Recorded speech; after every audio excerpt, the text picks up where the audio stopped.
هنا صوت المنتدى. صوت المنتدى بث إذاعي يأتيكم يومي الأربعاء والسبت من كل أسبوع، ومن الساعة 8 إلى 9 مساء أيام الأربعاء، ومن 9 إلى 10 مساء أيام السبت بتوقيت إريتريا. صوت المنتدى على الموجة القصيرة 15245 كيلو هرتز أو 19 متر باند، وعلى مدى 24 ساعة على القمر الصناعي النايلسات على 8 درجات غرباً، وعلى تردد 11678 بالاستقطاب الرأسي. صوت المنتدى إعلام مستقل وحوار وطني بناء. صوت المنتدى.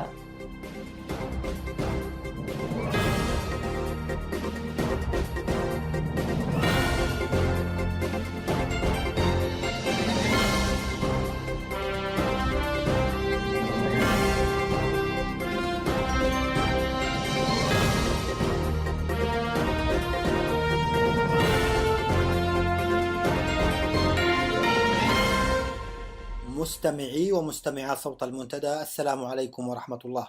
سأكون معكم أنا صلاح محمد زين في ساعة مساء السبت 28 من فبراير، وأقدم إليكم في مستهلها نشرة الأخبار، ثم تعليقا تحت عنوان بذات فمه يفتضح الكذوب، إسياس وملتقى الاتحاد الأفريقي للنقابات المهنية. بعد ذلك نعيد عليكم اللقاء الذي أجرته الزميلة آمال علي مع الناشط الحقوقي ومدير مركز سويرة لحقوق الإنسان الأستاذ ياسين محمد عبد الله، وفي الساعة منوعات قنائية. ابقوا معنا ومتابعة طيبة ومفيدة.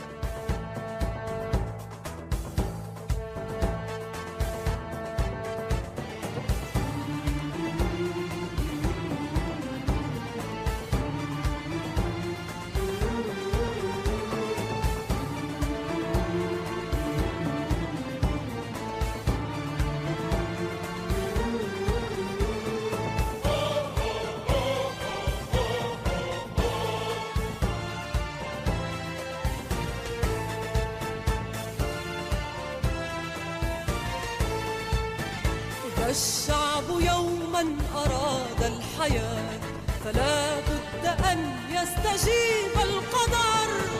الشعب يوما أراد الحياة فلا بد أن يستجيب القدر. إذا الشعب يوما أراد الحياة فلا بد أن يستجيب القدر. ولا بد للليل أن ينجلي، ولا بد للقيد أن ينكسر.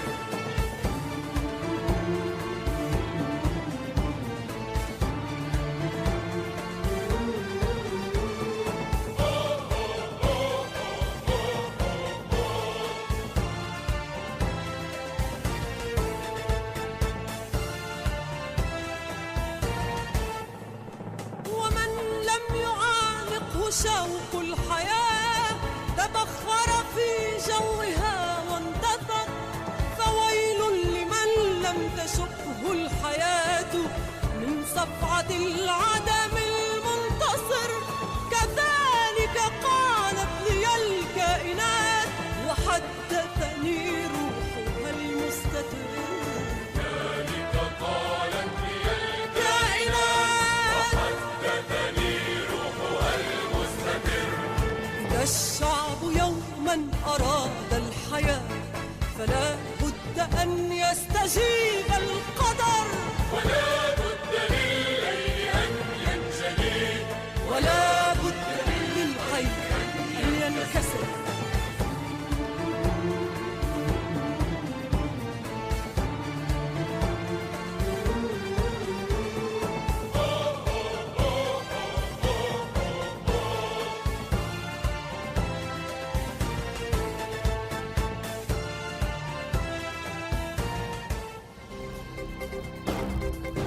صوت المنتدى.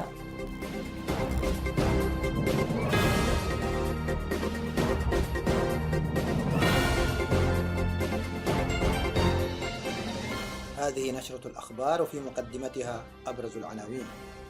السفارة الإريترية بنيروبي تهدد وتخوف الإريتريين في كينيا. سلطات أسمرة تقلص ساعات خدمات الإنترنت وتزيد من حدة الرقابة عليها. جرائم عصابات الرشيدة ضد اللاجئ الإريتري تتواصل دون رادع.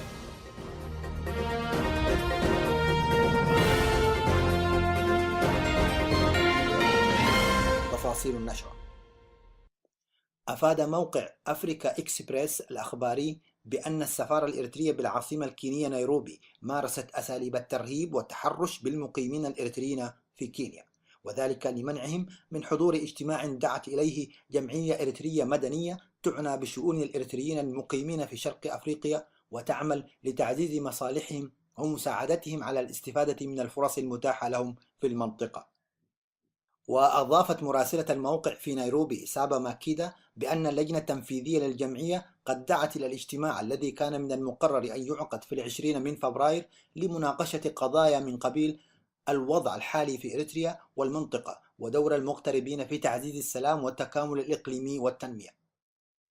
هذا وأشار الموقع إلى حالة الارتباك والهلع التي عاشها الفريق العامل بالسفارة الإريترية بنيروبي واستخدامه كل الحيل لإفشال الاجتماع في آخر لحظة لانعقاده، حيث تقدمت السفارة بشكوى واحتجاج لدى السلطات الكينية، بالإضافة إلى خوضها حملة تخويف للإريتريين في كينيا عن طريق إرسال رسائل نصية إلى هواتفهم النقالة. تنص الرسالة على أن السفارة الإريترية تلقت شكاوي من الإريتريين تشعر بالقلق إزاء اجتماع نظمته جمعية إريترية، وعلى وجه الخصوص طبيعة النقاش الذي سيعقد هناك. ويتجاوز نص الرسالة حد القلق إلى التهديد المباشر بالقول إن أي إريتري ينبغي ألا يحلم مجرد حلم بالمشاركة في الاجتماع، وإذا فعل وشارك فإن السفارات الإريترية في أي مكان في العالم سوف لن توفر له أي خدمات. وختم موقع أفريكا إكسبريس تقريره عن هذا الحدث بالدهشة والتساؤل حول كيفية تعامل الحكومة الإريترية مع شعبها، مطالبا بتحالفات دولية بالقيام بما من شأنه إنقاذ الشباب الإريتري الملاحق والمراقب من قبل حكومته. كمؤشر للانفلات الأمني برزت ظواهر كثيرة دخيلة على المجتمع الإريتري، فقد سجلت مضابط الشرطة 10 بلاغات فقدان للأطفال دون سن 10 في أسمرة وحدها منذ بداية هذا العام وحتى الآن، أي بمعدل فقدان 5 أطفال كل شهر، ومنها حالة غياب الطفلة يوردانوس إسياس ذات 9 أعوام التي خرجت من منزلها الكائن في حي غودايف لأداء امتحان مدرسي ولم تعد إلى منزلها حتى الآن، حسب الأوراق الإعلانية الموزعة في لوحات الإعلام في أسمرة التي تحمل صورة الطفلة وتفاصيل عن وقائع اختفائها. الجدير بالذكر أن حالة من التوجس والخوف انتابت الأسر وأصبحوا يشرفون على مرافقة أبنائهم وبناتهم من وإلى المدارس، مما شكل عبئا جديدا على الآباء والأمهات. إلى ذلك أصبح غياب دوريات الشرطة الراجلة والمحمولة أمرا مألوفا، وزادت عمليات السرقات المنزلية والاعتداءات المختلفة على المواطنين، وعجزت دوريات ما يعرف بالجيش الشعبي عن تغطية الفراغ الذي أحدثه قبوع قوات الشرطة داخل مراكزها وانتظار أن تأتيهم البلاغات في مكانهم. هذا ويعلل قادة الشرطة هذا التفاعل السلبي مع الأحداث بأنه ليست لديهم تجهيزات خاصة بالمواصلات والاتصالات، بالإضافة إلى قلة عدد أفراد الشرطة. أفادت مصادر مطلعة من إقليم القاش بركة أن الحكومة أتاحت فرص عمل لأفراد المعارضة الإثيوبية تمثلت في التعاقد معهم للعمل في مصنع باناتوم لتعليب المواد الغذائية والمشاركة في إنشاء الامتدادات الجديدة للمصنع الواقع في مديرية ألبو، عوضا عن توفير فرص العمل تلك للسكان المحليين. كما أبدى سكان مديرية حجر تذمرهم من منح مساحات شاسعة من الأراضي الزراعية للمعارضة الإثيوبية في المنطقة الواقعة بين قلوج وماي شغلي، وحرمان المواطنين الإريتريين من الاستفادة من العائدات الضخمة من الزراعة المطرية الموسمية، بل حرمانهم أيضا من حصاد محصول الموسم السابق بحجة ضرورة المشاركة في برنامج التدريب العسكري التنشيطي. ويذكر أن حكومة الهكدف رهنت كل موارد المنطقة التي تكتظ بمعسكرات المعارضة الإثيوبية دمحيت لصالح تلك التشكيلات الأجنبية، وأصبحت تقدم لهم ما لا تملكه من قوت المواطن الإريتري، فضلا عن الأولويات الأخرى من مواد تموينية وخدمات علاجية وغيرها مما يجب أن تقدمه للمواطنين. تغيبت إريتريا عن المشاركة في المؤتمر الخامس لرؤساء البرلمانات دول الإيجاد الذي استضافه السودان في الفترة من 23 إلى 25 من فبراير، حيث قدمت في المؤتمر العديد من الكلمات والأوراق البحثية حول التعاون المشترك بين دول القرن الأفريقي ودور البرلمانات في التنمية والسلام ومكافحة الفقر. كما جرى التباحث لوضع برامج إقليمية تهدف إلى تنمية التعاون المشترك بما يخدم إنسان المنطقة في الحريات والاقتصاد. وعزى مراقبون ودبلوماسيون أفارقة غياب إريتريا عن المؤتمر لكونها الدولة الوحيدة في منظومة الإيجاد التي لا برلمان ولا جهاز تشريعي لها، مما كان سيمثل لها حرجا أن ترسل وفدا غير برلماني. وفي حديث لرئيس المجلس الوطني السوداني دكتور الفاتح عز الدين، تناول حركة التنمية والنهضة في عدد من الدول الإفريقية، مشيرا بشكل خاص لدولة إثيوبيا، واصفا النهضة الحادثة فيها بالمذهلة في جميع المجالات حسب قوله.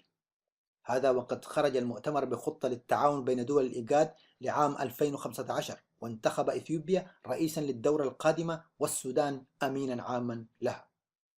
والجدير بالذكر أن الإيجاد أي الهيئة الحكومية للتنمية ومكافحة الجفاف قد تأسست في العام 1986 إثر الجفاف الذي ضرب القرن الأفريقي، وكان هم حكومات المنطقة إزالة الآثار التي نتجت عن قلة الأمطار وانتشار المجاعات وتفاقم مشاكل النزوح واللجوء.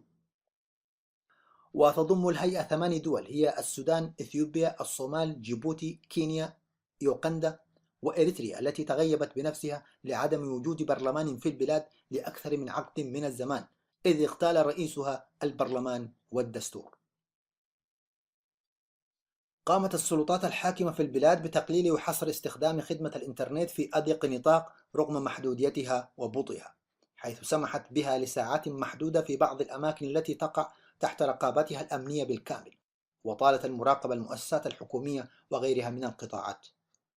هذا وقد أشار بحث قامت به شركة .org لمواقع الإنترنت أن إريتريا في ظل النظام الحاكم تتذيل قائمة العالم من حيث استخدام الإنترنت، فنسبة الشعب المستخدم للنت أقل من 1%.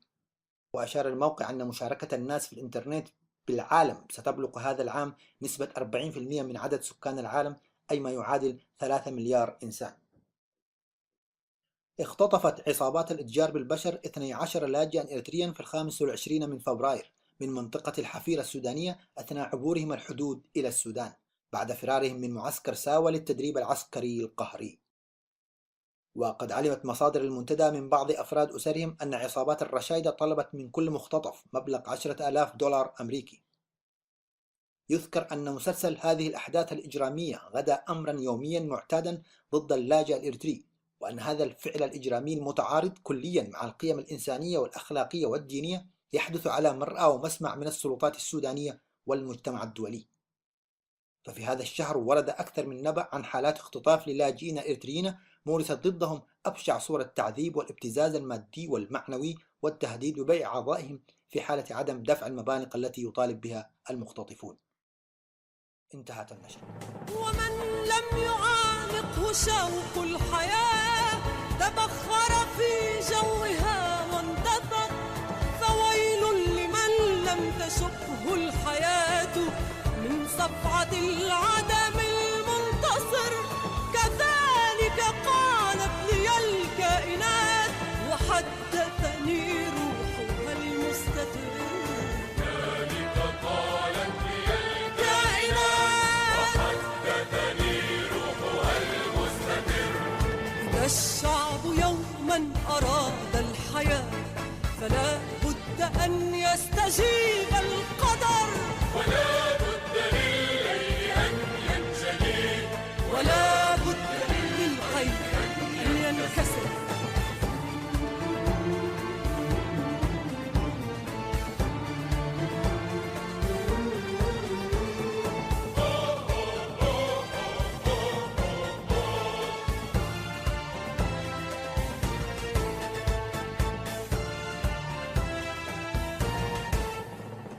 إذا ما طمحت إلى غاية ركبت المنى ونسيت الحذر، ولم أتجنب وعور الشعاب ولا كبة اللهب المستعر.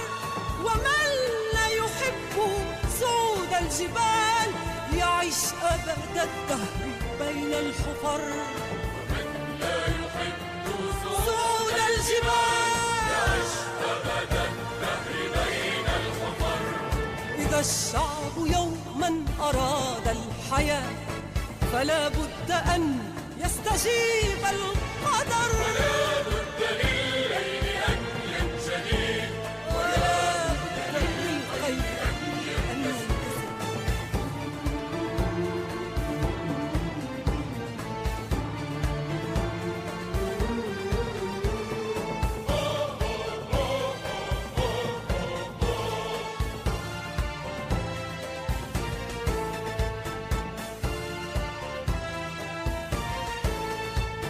وقالت لي الأرض لما سألت أيا أم هل تكرهين البشر؟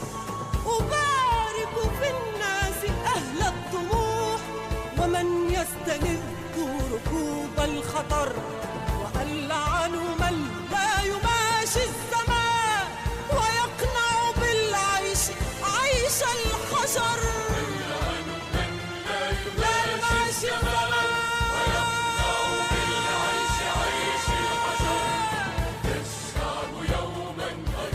الشعب يوما أراد الحياة فلا بد أن يستجيب القدر.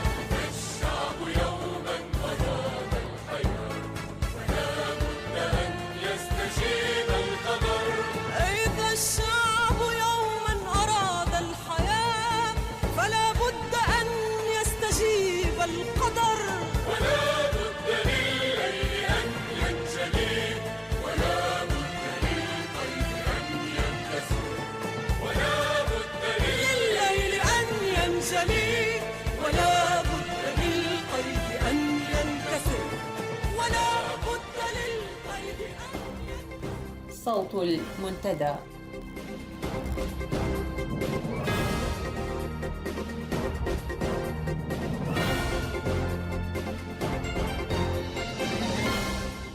بذات فمه يفتضح الكذوب. إسياس وملتقى الاتحاد الأفريقي للنقابات المهنية.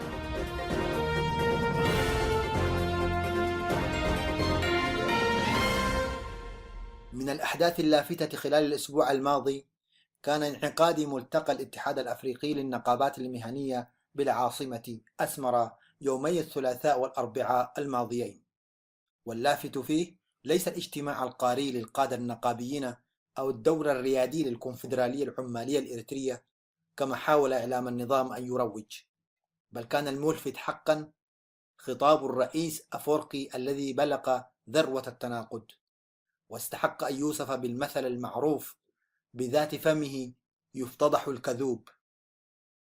أجندة الملتقى كانت لمناقشة أهم القضايا الاقتصادية والاجتماعية التي تواجه التنمية في دول القارة، وأثر هذه التحديات على آليات العمل والعمال الأفارقة، ولإقرار استراتيجية عمالية للمساهمة في جذب الاستثمارات وفتح آفاق جديدة للعمل من خلال إقامة المشروعات التنموية والاستفادة المثلى من الموارد والثروات الطبيعية، بالإضافة لقضايا الشفافية والتنمية المستدامة وواقع الشقيلة الأفريقية في ظل مهددات الإرهاب.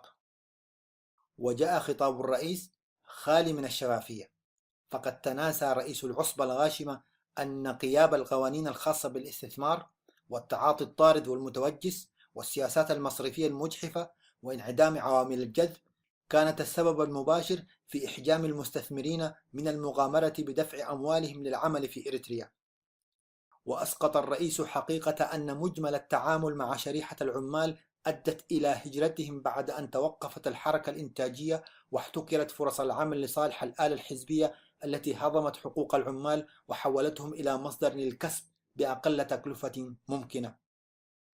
وتجاهل أفورقي في خطابه أن الشفافية والحكم الرشيد أساس لحسن الأداء الاقتصادي، وأن وضع الإطار القانوني الكفيل بمطابقة التشريعات المحلية للمعايير الدولية أمر يتيح المجال أمام القياس المتعافي والصحيح.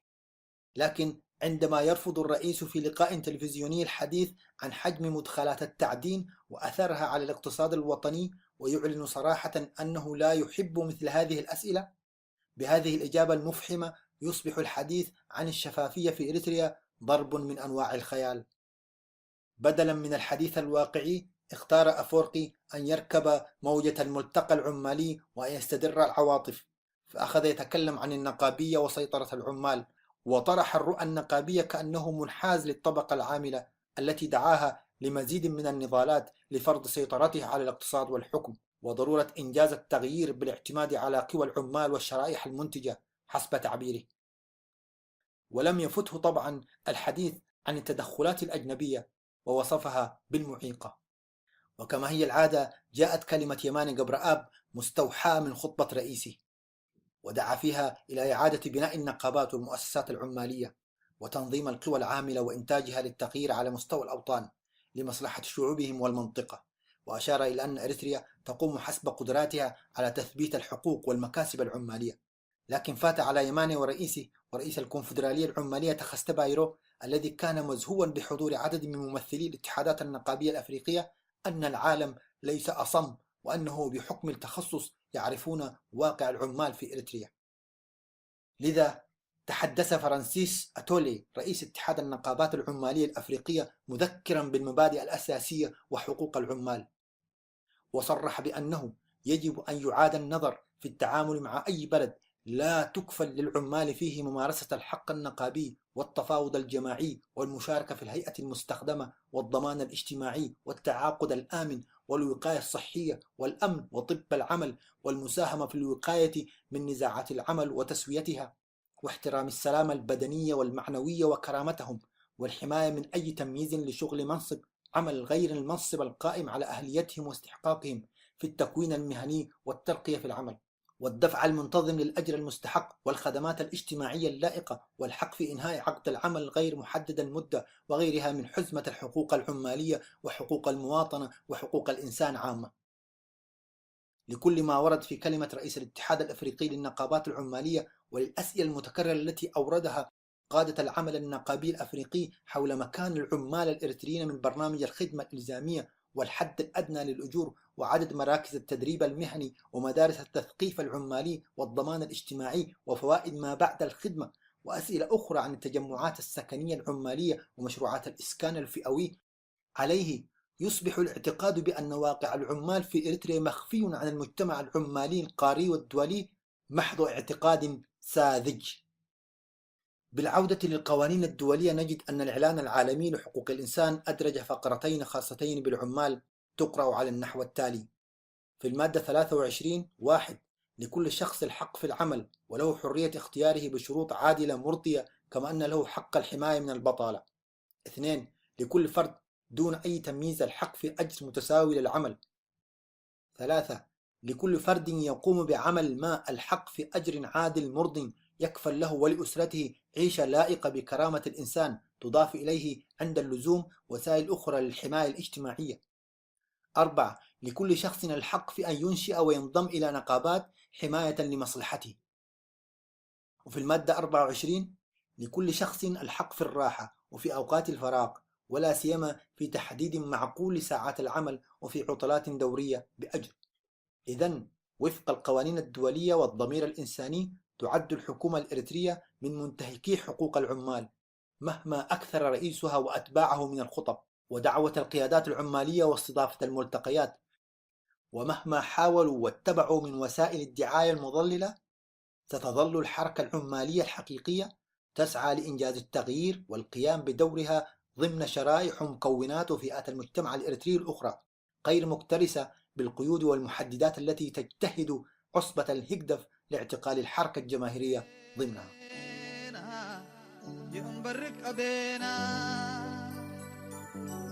قنم برتو بلهبتنا وإيدينا طلتم شعبنا تتلولي أزيما أكو ينتم قنحونا قل خضراه اللينا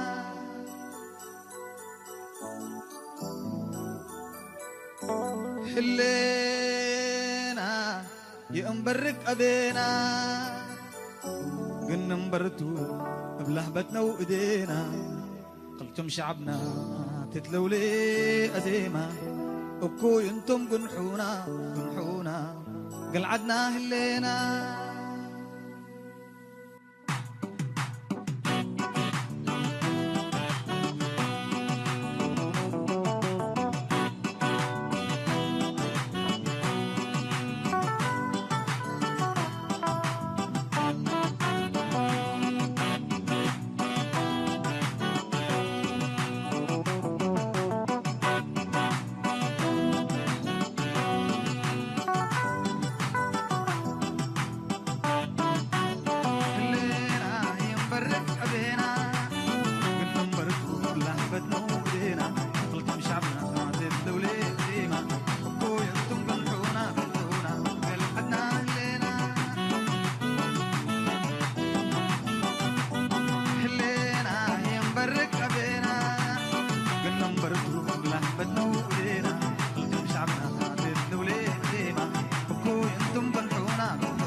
أعزائي المستمعين، نلتقي الآن مع الأستاذ ياسين محمد عبد الله، وهو ناشط حقوقي في مجال حقوق الإنسان وسياسي ومدير مركز سويرة لحقوق الإنسان، ونتحدث معه عن مسائل حقوق الإنسان في إريتريا وعن لجنة تقصي الحقائق وعملها في كشف انتهاكات حقوق الإنسان في إريتريا.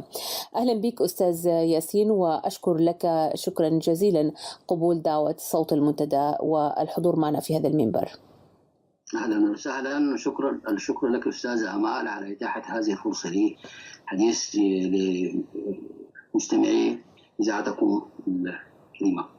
يا أهلا بك أستاذ ياسين. هناك عمل مكثف للجنة تقصي الحقائق في شأن انتهاكات حقوق الإنسان في إريتريا، والتي بدأت نشاطاتها في العمل على جمع الشهادات الذين لهم علاقة مباشرة بحالات تجسد وتوثق لانتهاكات حقوق الإنسان في إريتريا. ومركز سويرة هو أحد المنظمات الناشطة في التسهيل لهذه العمليات مع منظمات حقوقية وإنسانية أخرى. هل ممكن أن تعطينا فكرة عامة عن ماذا يحدث الآن في هذا المجال؟ نعم، شكل مجلس حقوق الإنسان في يونيو الماضي لجنة تقصي حقائق كلفها بتقصي الحقائق حول وضع حقوق الإنسان في إريتريا، وتحديدا ما ورد من انتهاكات جسيمة واتهمت الحكومة الإريترية بارتكابها منذ استقلال البلاد سنة 93. نعم. وجاءت هذه الانتهاكات والاتهامات في تقريري المقررة الخاصة.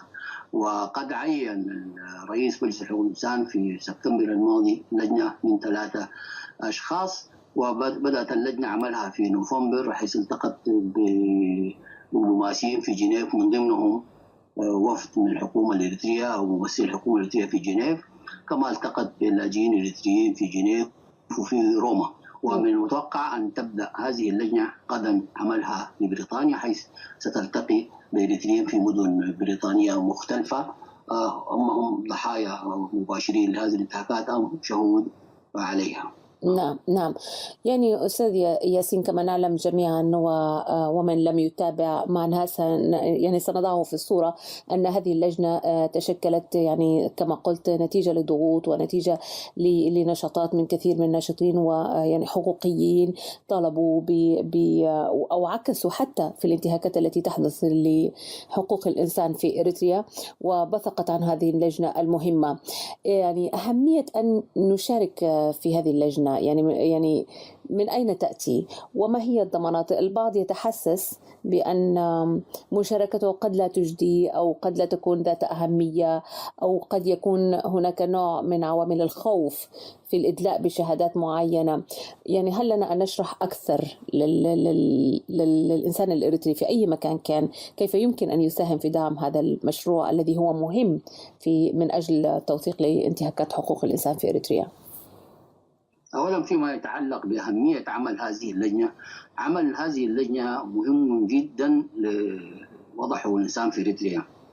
فالمجتمع الدولي بعد أن بذل العديد من الجهود من خلال هيئاته المختصة بحقوق الإنسان، توصل إلى قرار باتخاذ إلى تشكيل هذه اللجنة من أجل التأكد من هذه الانتهاكات، ومن ثم رفع تقرير بها للجهات المعنية، وتقديم توصيات لكيفية تحسين وضع حقوق الإنسان في إريتريا. نعم. الجانب الآخر في عمل هذه اللجنة هو جانب توثيق للانتهاكات العريضة والجسيمة التي ارتكبت في إريتريا، حيث تلتقي اللجنة من خلال إمكانياتها الضخمة بالعديد من الإريتريين في مختلف أنحاء العالم، وستتلقى الرسائل من الإريتريين من مختلف أنحاء العالم، وهذا يكون جانب توثيقي أيضا. ثم هذا العمل سيشكل ضغط كبير على الحكومة الإريترية، نعم، قد يدفعها للاستجابة ولو جزئيا لمطالب المجتمع الدولي في تحسين وضع حقوق الإنسان في إريتريا. الجانب الآخر مسألة الخوف من عمل هذه اللجنة. نعم. هذه اللجنة كما أعلنت هي ستحتفظ بأي معلومات سرية إذا طلب منها الشخص الذي يكتب إليها أو الذي يقابلها أنه لا يريد أن تكون تفاصيله أو معلومات عنه أو لا يريد أن تتاح لآخرين. نعم نعم نعم. اللجنة ملتزمة بالاحتفاظ بهذه المعلومات سرية تماما، بالتالي لا خوف من أن تكتشف هويات الناس الذين يلتقوا باللجنة والذين يكتبون إليها إذا هم طلبوا من اللجنة أن تحتفظ بهذه المسائل بشكل سري. نعم نعم. في هذه النقطة بالتحديد أستاذ ياسين دعنا نركز أكثر على هذه النقطة لحساسية الموقف هنا. يعني هناك الكثيرون من يريدون أن يساهموا، ولكن كما يعني نعرف يعني يخافون على الخصوصية، وأنت قلت أن اللجنة ستحتفظ بالخصوصية. هل لنا أن نتوسع أكثر في هذه المعلومة ويعني بالتفصيل أكثر، يعني كيف يرسل هذه الشهادة وكيف وما هو الضمان أن اسمه لن يذكر؟ لأن عامل الخوف يعني بصراحة يعني ما زال موجود يعني في نفوس الكثيرين، ولا يتجرؤون رغم المظالم الموجودة ورغم أنها قد تمسهم مباشرة أحيانا على يعني الإقدام والإدلاء بهذه المظالم والكشف عنها. هذه اللجنة مشكلة من قبل أعلى هيئة معنية بحقوق الإنسان في العالم. نعم. وتتكون من أشخاص قانونيين كلهم. فمن هنا تجي المصداقية، من هنا تأتي مصداقية اللجنة. هذه اللجنة أولا هي تعهدت، ثم ثاني طبيعة تكوينها يعطيها يجعلنا نصدق ما تقول. فالشخص الذي يكتب للجنة الآن اعتقادي أنا يعني كان متاحة فرصتين، الكتابة بالبريد والكتابة بالبريد العادي والبريد الإلكتروني. قد تكون الكتابة بالبريد العادي الآن الوقت ضيق، فيفضل الكتابة بالبريد الإلكتروني للجنة. فقط الإشارة إنه الشخص لا يريد أن تعطى المعلومات التي كتبها ومعلومات عن هويته لأي جهة أخرى سوى اللجنة. نعم. هنا اللجنة تعهدت بأن تحتفظ بهذه المعلومات بشكل سري. أنا في اعتقادي شخصيا مثلا أعتقد إنه هذا شيء كافي جدا ويجعلني أطمئن، ويفترض أن يجعل أي شخص آخر يطمئن تماما. نعم نعم. إذن بعد أن توضحت هذه الفكرة دعنا ننتقل إلى محور آخر في نفس هذا المجال، وهو طبيعة الانتهاكات. ما هو التعريف الواسع والشامل لكلمة انتهاكات حقوق الإنسان في إريتريا؟ نعم، هناك حقوق عديدة قررتها المواثيق الدولية للإنسان، بدءا من الإعلان العالمي لحقوق الإنسان ثم الاتفاقيات التي قامت على هذا الإعلان والعهود الخاصة. الإنسان يعني أول حق يمكن يكفله هذه المواثيق هو حق الحياة. نعم. حق الحياة، حقه في الحياة بالتأكيد. نعم. حقه في الحياة الكريمة. نعم. حقه في أنه في الخصوصية. حقه في أن يتحرك. حقه في أن يحكم نفسه. حقه في أن يحاسب الذين يحكموه. حقه في أن يصل إلى المعلومة بشكل حر. حقه أن يعبر عن نفسه. حقه أن يشكل تنظيم سياسي. نعم. حقه أن يشكل جمعيات. حقه أن يمارس معتقداته الدينية. حقه في أن إذا تعرض لاعتقال أن يعتقل بشكل قانوني وأن تتاح له محاكمة عادلة وفق للمعايير المعروفة. الحقوق هذه تشمل الفئات المختلفة، مثلا المرأة عندها حقوق. نعم. اتفاقيات. الطفل عنده حقوق. المعوقين، يعني هناك مجموعة من الحقوق التي تكفلها المواثيق الدولية. أي انتهاك لهذه الحقوق يعتبر انتهاك لحقوق الإنسان، والجهة التي ترتكبه يجب أن تخضع للمحاسبة. نعم نعم. يعني إذن هي حقوق يعني اجتماعية، حقوق سياسية، يعني حقوق مدنية، حقوق متنوعة، وبالتالي في ظل انتهاك الحكومة الإريترية لهذه الحقوق من حقنا أن نطالب بأنه تسجل وتوثق هذه الانتهاكات بالنسبة لنا على مستوى أممي. ولكن كيف يمكن أن تخدم هذه اللجنة الأممية يعني هذه الحقوق، يعني وثقتها وإلى آخره؟ ما هي النتائج المتوقعة بعد ذلك؟ نعم، كما ذكرت في البداية، هذه اللجنة ستقدم تقرير عن عملها لمجلس حقوق الإنسان. نعم. في يونيو القادم، وستقدم تقرير شفوي للجميع العامة. مجلس حقوق الإنسان سيأخذ هذا التقرير ويقوم بتحويله إلى الأمين العام للأمم المتحدة والجهات الأخرى المعنية لاتخاذ الإجراءات المناسبة. نعم. الجهات الأخرى المعنية. إضافة أنه اللجنة في تقريرها ستتقدم بتوصيات، ستتقدم بتوصيات من أجل يعني تحسين وضع حقوق الإنسان في إريتريا. هذه التوصيات طبعا يفترض أن تقدم للحكومة الإريترية، وهذا طبعا هنا يعني هذا الأمر يتوقف على استعداد الحكومة الإريترية أن تتعاون مع المجتمع الدولي فيما يتعلق بالانتهاكات التي ارتكبت، واستعدادها في أن تطور أداء وتطور وضع حقوق الإنسان في إريتريا.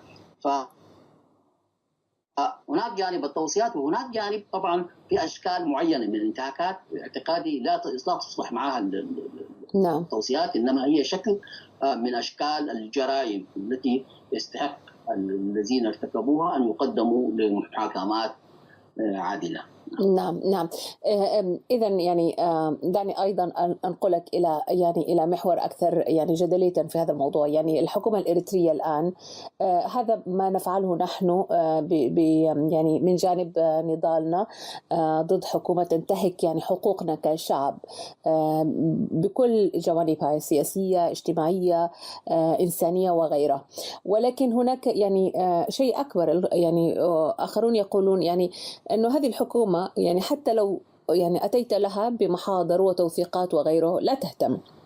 يعني فما الضمان إلى أن هذه الحكومة ستستمع وتغير؟ ونحن خاصة إذا نقلتك إلى المشهد السياسي هناك مطالبة بتغيير هذه الحكومة أساسا من جذرها، لأنها لم تحقق مطالب الشعب، وأنها تنتهك ويعني تغتصب حقوق الشعب من الألف إلى الياء إذا ما صح القول. موضوع تغيير الحكومة هذه مهمة سياسية، هذه مهمة القوى السياسية، هذه ليست مهمة عمل حقوق الإنسان. نحن يعني قضايا حقوق الإنسان لا تحتمل الانتظار، حتى لو في حكومة ليوم واحد. نحن معنيين بالتعاطي، بالذات المجتمع الدولي، بالتعاطي مع هذه الحكومة من أجل تحسين. كمثال هناك آلاف معتقلين في إريتريا. نعم. لن تنتظر قضيتهم قضية التغيير السياسي في البلاد، إنما إذا كان بالإمكان عن طريق هذه الحكومة أن يطلق سراحهم من خلال الضغوط على هذه الحكومة، يطلق سراح هؤلاء الأشخاص أو تحسن ظروفهم أو يقدموا محاكمات عادلة، يجب أن يتم ذلك. هذه مهمة الذي النشطاء حقوق الإنسان، هذه مهمة مؤسسات وهيئات حقوق الإنسان. نعم. تقطع عن الناس الانتهاكات بأسرع وقت. نعم نعم نعم. إذا يعني هذه نقطة مهمة جدا، ويعني نريد أن نرفع مستوى الوعي فيها بأن مسائل حقوق الإنسان يعني هي مسائل آنية ويعني طارئة، ويجب أن تعامل بشكل يعني مختلف عن تعاملنا مع القضايا السياسية، بغض النظر عن الموقف السياسي من الحكومة ومن أي جهة أخرى تنتهك هذه الحقوق. نعم. هناك مؤشرات قبل هذا اطلق مجموعة من الأشخاص قبل فترة. هناك أحاديث عن استعداد الحكومة للالتزام بالفترة القانونية للخدمة الوطنية. نعم. ثم الآن أخيرا إطلاق سراح 6 من الصحفيين. كل هذه المسائل قد تكون انعكاس للضغوط على النظام، قد تكون بعض التنازلات من النظام. لا أستطيع أن أجزم بأنها كذلك، لكن قد نربطها لأنه لم يحدث في الماضي أن سمعنا بإطلاق سراح مجموعات من الأشخاص أو كلام أو حديث عن أن النظام سيغير سياساته في موضوع الخدمة الوطنية أو غيره. فقد يكون هذا مؤشر، ومهما كان يعني هو طبعا شيء بسيط جدا قياسا نعم بالمظالم الضخمة، بالعدد المعتقلين الكبير، لكنه قد يكون مؤشر على استجابة أو على قوة الضغوط التي يمارسها المجتمع الدولي على النظام الإريتري. نعم نعم. وهنا يعني أستاذ ياسين محمد عبد الله، وأنت يعني ناشط حقوقي وسياسي وكنت في إريتريا ومارست العمل القضائي بشكل مختلف، يعني كيف يمكن أن يمارس المواطن الإريتري حقوقه أو رفع مستوى وعيه بحقوقه من خلال يعني منظمات حقوقية الآن أو لاحقا؟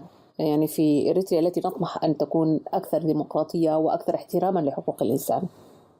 نعم، طبعا هذه الفرصة متاحة للإريتريين الذين يعيشون في الخارج، غير متاحة تماما للإريتريين الذين يعيشون داخل إريتريا، الشعب الإريتري داخل إريتريا، لأنه طبعا الإريتريين في الداخل محرومين من ممارسة أي شكل من أشكال أي حقوق من حقوق الممارسين، محرومين من ممارستها.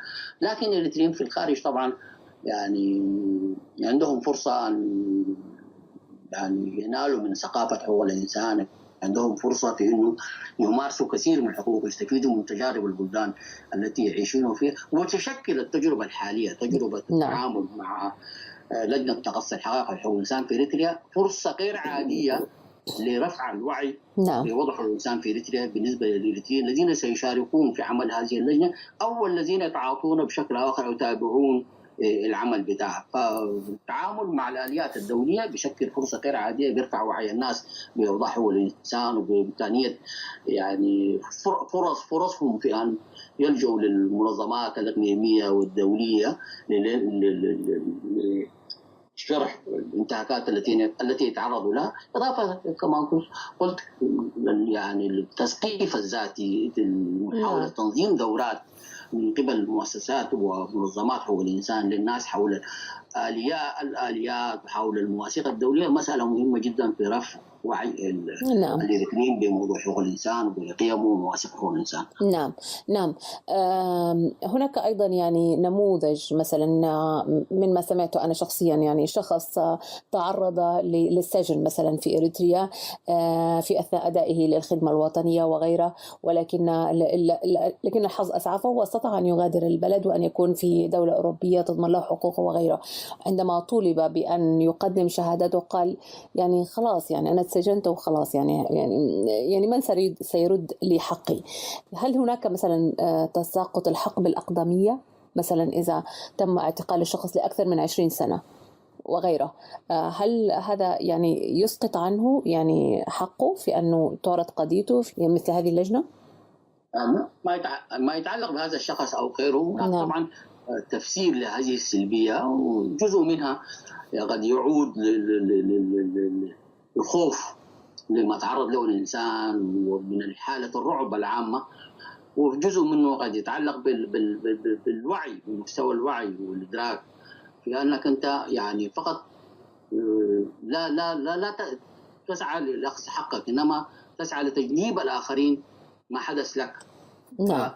المسألة ذات جانبين، ما يتعلق بالوضع العام والانعكاسات العامة والرعب الممتد من إلى الغرب، من إريتريا إلى الغرب، يعني الخوف يلاحق الناس حتى هنا، ومستوى الوعي. الجانب الآخر هناك جرائم لا تسقط بالأقدمية بالتقادم، مثل مسألة الإخفاء القسري. هذا الإخفاء القسري يعني يعد جريمة لا تسقط بالتقادم.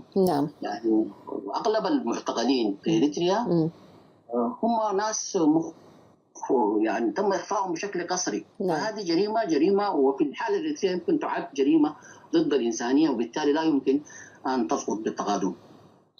نعم. هناك أيضا مسألة نريد أن نوضحها هنا. مثلا أنا إذا أردت أن أقدم شهادتي لهذه اللجنة، هل أستطيع أن أشهد بأنني مثلا أعرف هذا الشخص وأنه معتقل أو مخفي قسريا لشخص أو أكثر، وهل هي محدودة بمعرفة شخصية ذاتية، أم أنني أستطيع مثلا أن أعرف يعني عشرات الأشخاص معتقلين، أعرفهم إما بعلاقات شخصية مباشرة، وأعرفهم إما بأنني أعرفهم وأعرف أماكن عملهم وأن اختفوا وغيرهم من صحفيين من سياسيين وغيره.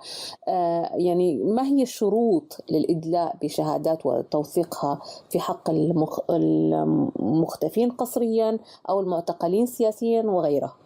نعم، الشخص الذي قابل اللجنة يتقدم بشهادة. هذه الشهادة سوف تكون حول انتهاكات يعرفها، يعني أما وقعت عليه بشكل مباشر، أما على أحد أقاربه، أما أحد أصدقائه، أما سمع عنها بشكل من أشخاص يثق فيهم.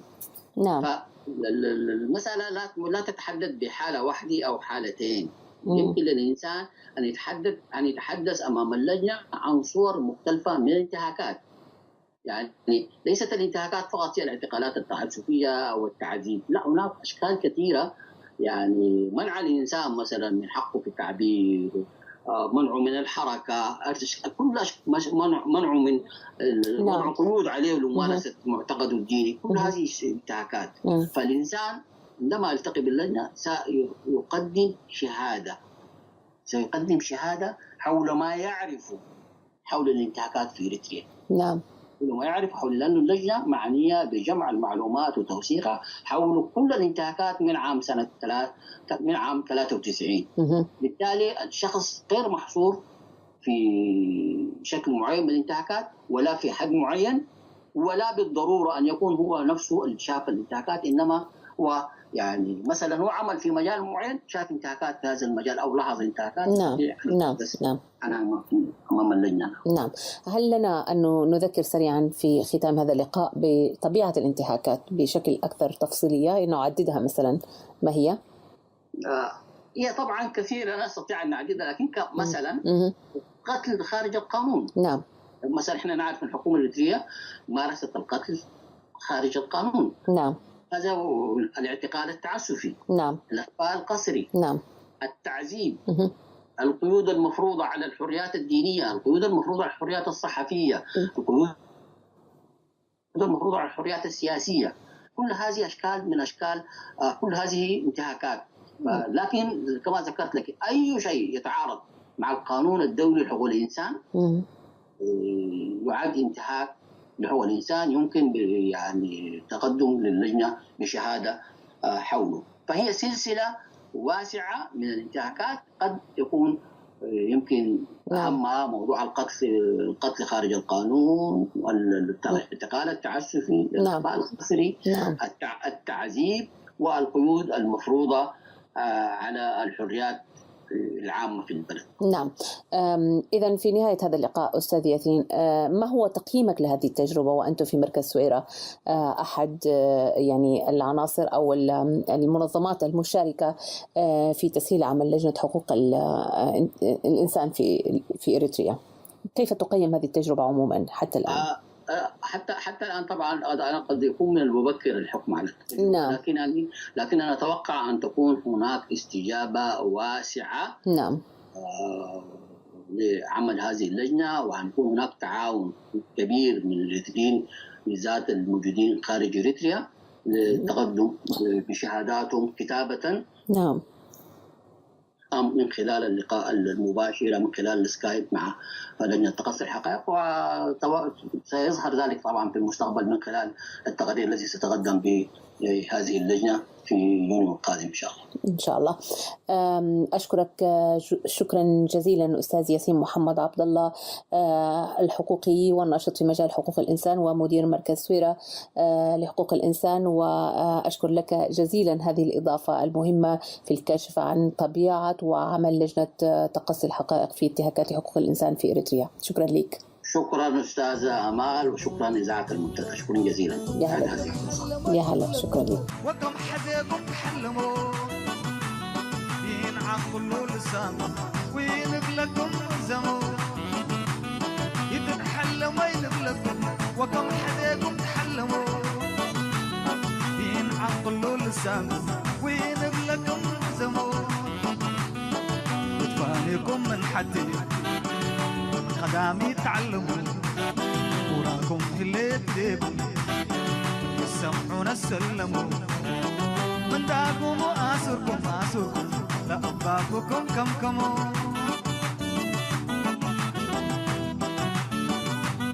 حوانيكم شعبنا وديك أوريل التنكار إريتريا ودنانا لكلنا ديبان الأكار حوانيكم شعبنا وديك أوريل التنكار إريتريا ودنانا لكلنا ديبان الأكار ساعة قروني نسمع صوت المنتدى.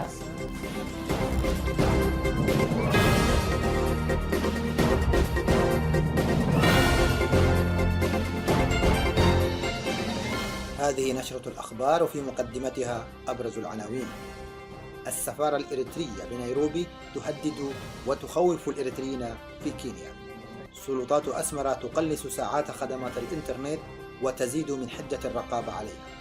جرائم عصابات الرشيدة ضد اللاجئ الإريتري تتواصل دون رادع.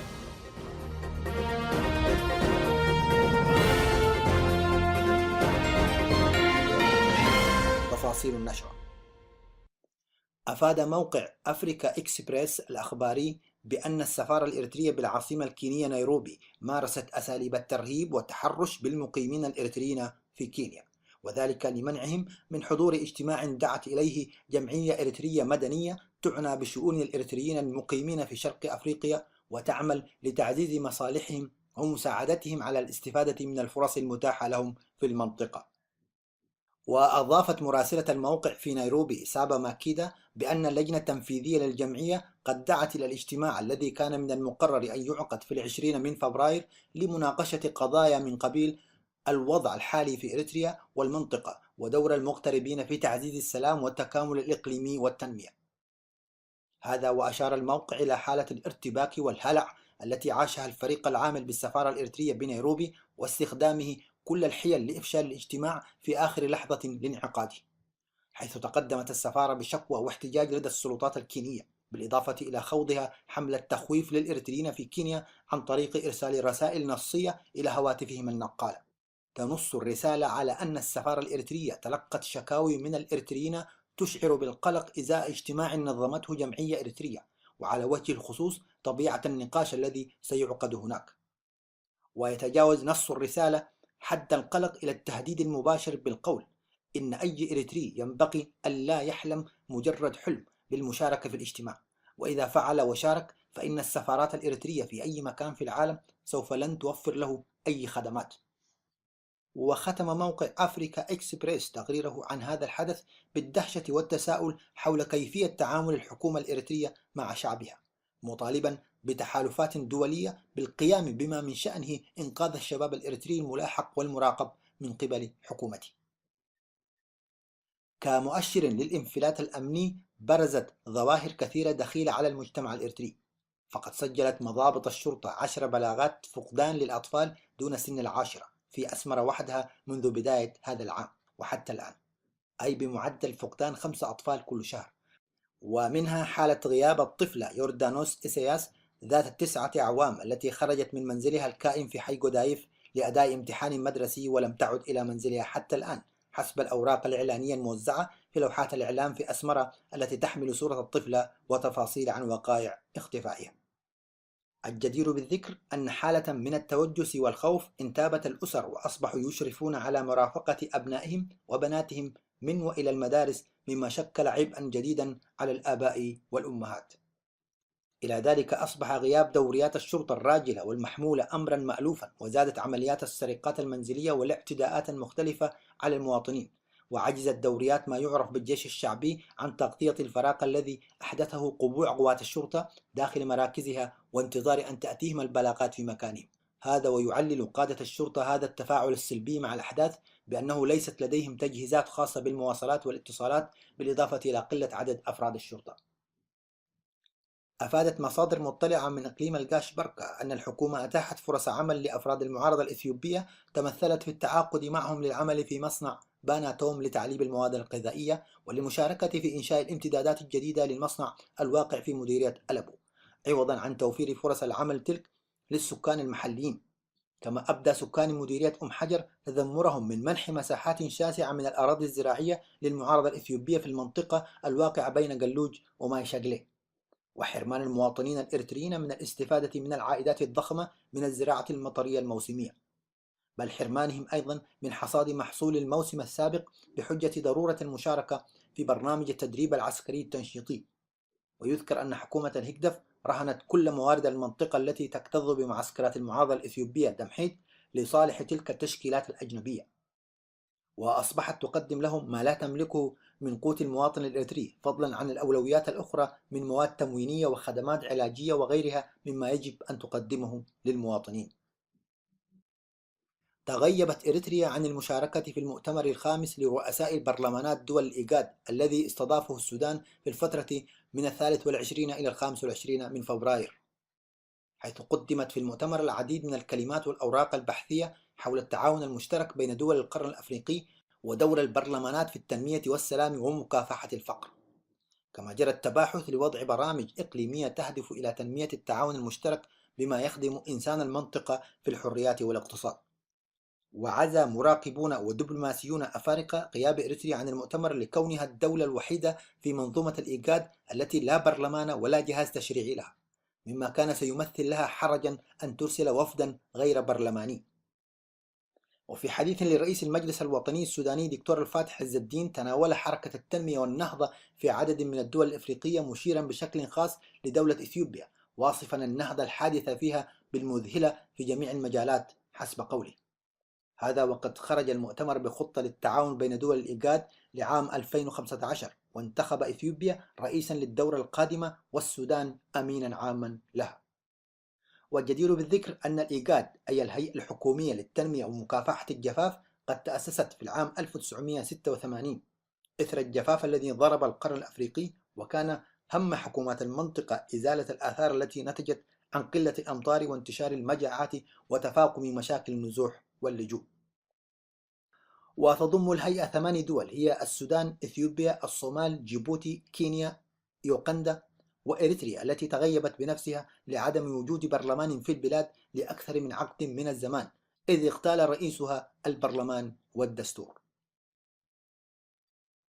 قامت السلطات الحاكمة في البلاد بتقليل وحصر استخدام خدمة الإنترنت في أضيق نطاق رغم محدوديتها وبطئها، حيث سمحت بها لساعات محدودة في بعض الأماكن التي تقع تحت رقابتها الأمنية بالكامل، وطالت المراقبة المؤسسات الحكومية وغيرها من القطاعات. هذا وقد أشار بحث قامت به شركة .org لمواقع الإنترنت أن إريتريا في ظل النظام الحاكم تتذيل قائمة العالم من حيث استخدام الإنترنت، فنسبة الشعب المستخدم للنت أقل من 1%. وأشار الموقع أن مشاركة الناس في الإنترنت بالعالم ستبلغ هذا العام نسبة 40% من عدد سكان العالم، أي ما يعادل 3 مليار إنسان. اختطفت عصابات الإتجار بالبشر 12 لاجئا إريتريا في 25 من فبراير من منطقة الحفيرة السودانية أثناء عبورهم الحدود إلى السودان بعد فرارهم من معسكر ساوى للتدريب العسكري القهري. وقد علمت مصادر المنتدى من بعض أفراد أسرهم أن عصابات الرشايدة طلبت من كل مختطف مبلغ 10,000 دولار أمريكي. يذكر أن مسلسل هذه الأحداث الإجرامية غدا أمرا يوميا معتادا ضد اللاجئ الإريتري، وأن هذا الفعل الإجرامي المتعارض كليا مع القيم الإنسانية والأخلاقية والدينية يحدث على مرأى ومسمع من السلطات السودانية والمجتمع الدولي. ففي هذا الشهر ورد أكثر من نبأ عن حالات اختطاف للاجئين إريتريين مورست ضدهم أبشع صورة التعذيب والابتزاز المادي والمعنوي والتهديد ببيع أعضائهم في حالة عدم دفع المبالغ التي يطالب بها المختطفون. صوت المنتدى.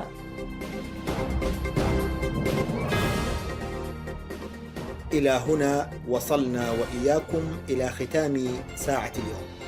شكرا لحسن استماعكم، وإلى لقاء جديد بمشيئة الله. ابقوا على خير وعافية.